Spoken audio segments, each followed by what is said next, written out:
शिवस्वराज्य न्यूजमध्ये आपलं स्वागत। दिग्दर्शक रोहित शेट्टी यांच्या घरावर झालेल्या गोळीबार प्रकरणाला आता एक मोठं वळण मिळालं आहे। मुंबई पोलिसांनी या प्रकरणात मोठी कारवाई करत थेट पुण्यातून 5 आरोपींना बेड्या ठोकल्या आहेत। काही दिवसांपूर्वी जुहू येथील रोहित शेट्टींच्या घराच्या दिशेने अज्ञातांनी गोळ्या झाडल्या होत्या।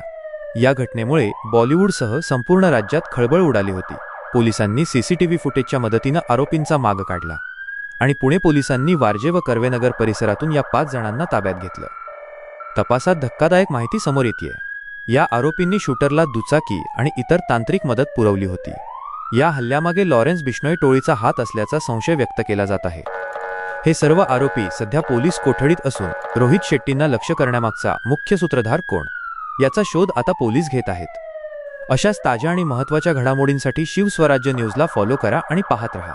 शिवस्वराज्य न्यूजसाठी अजित पाटील।